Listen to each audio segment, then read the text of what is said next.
What's going on, everybody, and welcome back to the channel. Hope you guys are doing well. My name is Tyson, and we are here to talk about movies. That's right, we do movie reviews, movie trailer reactions. We cover major movie news on our Emit One podcast, and we do movie rankings as well. So if that sounds something that's interesting to you, please check us out and subscribe. We're on the way to 1,000 subscribers, and I'd love to have you guys along with us for that journey. But with that done, now the way, we're moving on to a new segment here on the show I'm going to be introducing. It's called Oscars Monday. Every single Monday leading up to this year's Academy Awards, there's going to be some sort of video on the Oscars. It may not be specific to this year's Oscars, as we're going to be looking back at past years, certain categories, overall shows. I'm going to maybe be seeing, who would I pick over what the Academy pick. Like, for example, 2016 was kind of a crazy year. We're going to kind of be going into my thoughts on that year, and I'm just going to be giving you all of my predictions, not on who the Academy nominated, on who I would have nominated and who I would have chosen to win. So we're going to be doing a lot of Oscar content like that as well as predictions for this year's Academy Awards. So be on the lookout for that every single Monday. Oscars Monday will be coming to you here on the Emit One YouTube channel. All right, so what are we doing today? You can see we're doing a tier list of the past 11 winners of Best Picture. I had to say 11. I didn't want to leave out Argo. Love Argo. But yeah, so we're going to be doing this tier list. I'm excited. I hope you guys are excited. Let's get into it. All right, movies here are in just a kind of a random order, it looks like. And we're starting off the bat with Moonlight. The most chaotic winner, I would say, because, well, it wasn't really called. La La Land was called first, and then it was switched out to Moonlight because, well, as we all know, Moonlight actually won. And I understand why. I mean, it is a beautiful film. I really think Barry Jenkins is kind of the standout star, along with Mahershala Ali, who won for Best Supporting Actor. I think his direction in this film is great. It's a very great-looking film, too. It's very beautiful. I love the cinematography in here. And obviously the story, very important, and a beautiful, emotional story as well. However, the story didn't resonate with me as I know as it did with a lot of other people out there.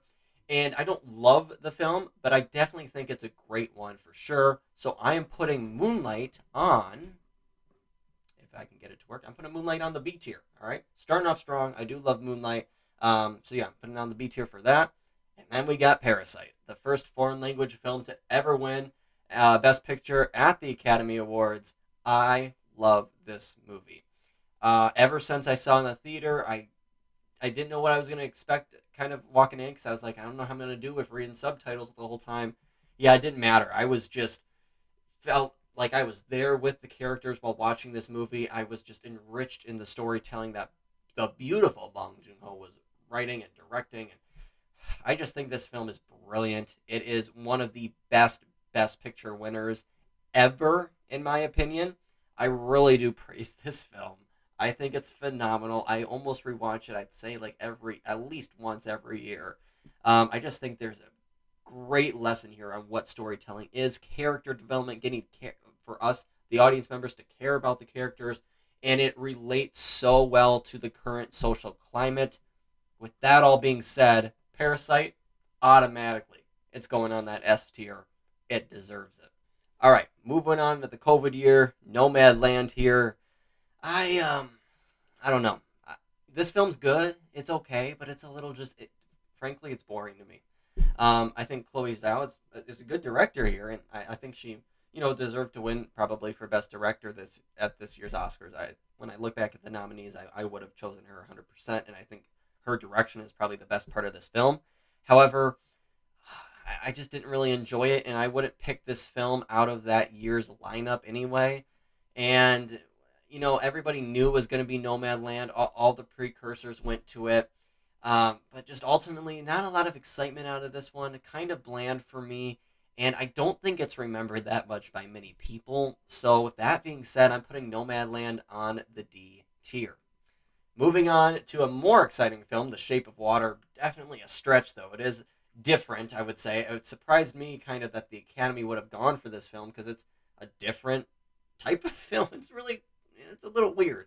But it comes from Guillermo del Toro, who is just a brilliant director. I love this man, an amazing storyteller, for sure. And you can see it here. This story, like I said, it's a little weird. It's different. It's definitely fantasy. But it works so well. I did not expect to like this. I've liked this film, over time. I love this film more and more every time I see it. I think the performances in here are fantastic. I love Sally Hawkins here. I think her performance, along with Octavia Spencer's in this one as well. This film's just great. It really is. So that being said, I'm putting The Shape of Water. I'm gonna put The Shape of Water on the A tier. Like I said, it gets better and better every time. The way that color is used in here, the way that the monster, the sea creature, and this romantic story that we see unfold. Yes, it's weird. It's far out there, but it is beautiful. The storytelling is beautiful. I love The Shape of Water.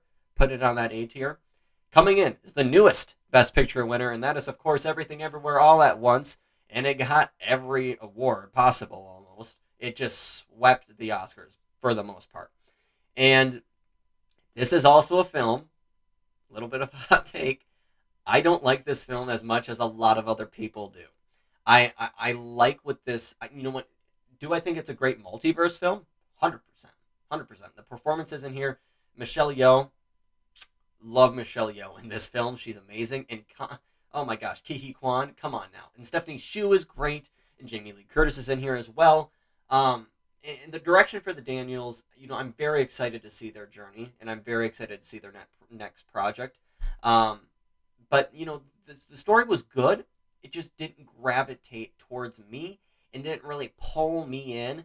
And I love the excitement that this film brought to so many people. I'm so happy it did that for a lot of you out there, I'm sure. For me, though, it didn't, and this is going to be a very unpopular opinion. But I'm going to put Everything Everywhere All at Once. I'm going to put it on the B tier. A good film. It does excite me at some points. The performances in here are amazing. However, the story was just a little too different and a little too far-fetched to really gravitate towards me. But I'm glad a lot of people liked Everything Everywhere All at Once. All right, moving on to Argo. I love Argo, and I love Ben Affleck, who should have gotten nominated for Best Director and should have won for this year. I don't even know what the Academy was thinking. It was just stupid, honestly. It was stupid he wasn't nominated. But yeah, Argo is fantastic. I love that this true story. When you see this film and then you want to read more about it after it, you just really can't believe it happened and how it happened. But yeah, it's brilliant. I love his direction in here, obviously. I love the performances in here. John Goodman is one of my favorites in this film. Very memorable, as well as Alan Arkin, who has sadly passed away.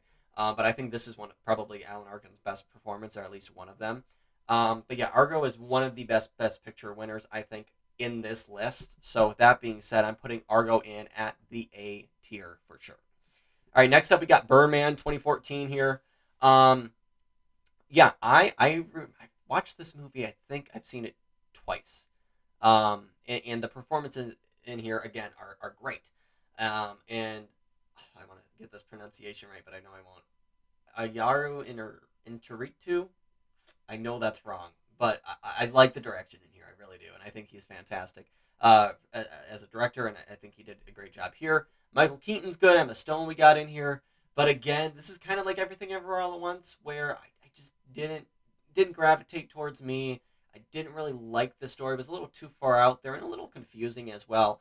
I haven't seen this one in a couple of years, so maybe that's why I just don't remember much about it. But yeah, it's one of those where it's like, okay, but I definitely would have not picked it out of that year's nominees.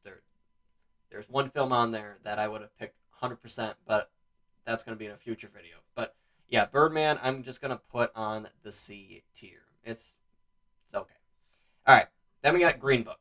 Again, not a film I wouldn't have picked from this year's Oscars. And I kind of feel the same way about Birdman, which I'm just going to do it now. But Green Book's going on the C tier. It's okay. I don't think it's anything groundbreaking. This year alone for Best Picture winners didn't have like a standout, I think. You know what? No, that's a lie. I just remembered A Star Is Born. The Star Is Born and Black Klansman were in that year. I really did like Black Klansman a lot more than other people, but yeah, Star Is Born is also in here as well. Like I said, there's just better picks than Green Book, and I think it's just kind of a basic, older Academy winner. And I just don't think it should have won, and I think a lot of people share my feelings on that as well. So That's why I'm putting Green Book in here at C tier. It's okay. Then we got 12 Years a Slave. A hard movie to watch by far. Not one that I go back and rewatch just because of how difficult it is to watch it.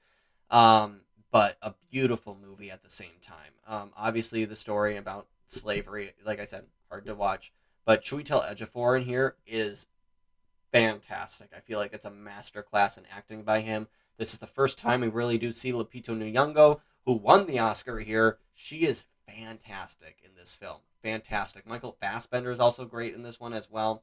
Um, but yeah, I do really appreciate the storytelling here in 12 Years a Slave, which is why I'm going to put it on the A tier. And then we got Spotlight. This is also around a subject that's a little hard to watch, about the Catholic Church and the priest sexually abusing minors, uh, boys, altar boys, just disgusting, if I'm honest. And it's kind of about the Vatican, or just the church in general, trying to cover up these stories and get them never in the public eye. And the way that the Boston Globe is represented here on how they have tried and pushed and pushed and pushed for this story is taking time to develop. And you can just see the strain it has on these reporters, on their families. You know, Boston being a very Catholic town, or city, I should say. Yeah, it gets affected pretty hard. And it's hard for these writers to complete this story. But when they complete it, it's very impactful and it's very emotional and it's a great film. It's a great journalism film, and it definitely deserved to win Best Picture 100%. With that being said, I am putting Spotlight on the S tier up there with Parasite. I just think it's a very powerful, emotional, moving story that deserves to be told, and since then, more and more cases have been revealed in real life. And I think that's very important, and that would not have happened without the Boston Globe and the team. This story is phenomenal. The way it's directed, great. The cast, Rachel McAdams, Michael Keaton, Mark Ruffalo in here. Just, it's brilliant. It really is. So I love this movie, Spotlight on the S tier there. Last one we got is Coda, the first streamer film to ever win Best Picture from Apple TV Plus. Yeah, this film it's good. You know, it's good. Um, I wouldn't say it was my pick to win that year personally. I understood why it won though, and I love the representation that this one also had with, you know, deaf actors coming into play and about just the deaf community in general. I think that was a great way to show on screen, how that community is finally kind of being represented in Hollywood, and Troy Costner winning an Oscar for his performance. Fantastic. The film, it's okay for me. Like I said, it didn't really pull at my heartstrings, or like I didn't feel it should have won Best Picture for that year, but I enjoyed the film enough. I'm going to be putting Coda on the B tier. So that's my ranking for the past.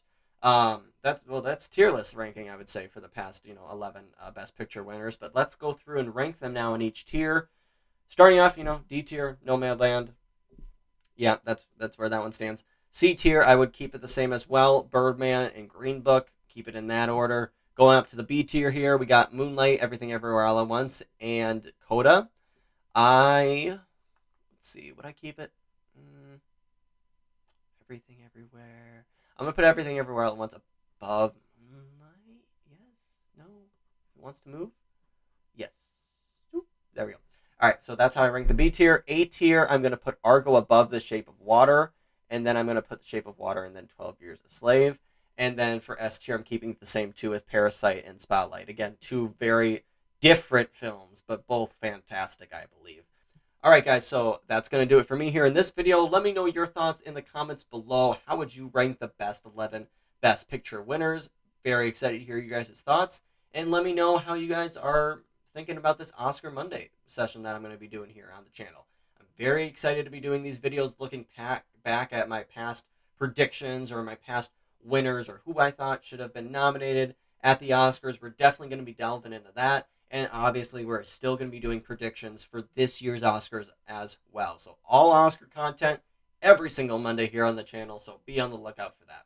All right, guys, make sure to subscribe. We're on the way to 1,000 subscribers. We'd love to have your guys' support. And yeah, that's going to do it for me. Until the next one, guys, my name's Tyson. I'll catch you then.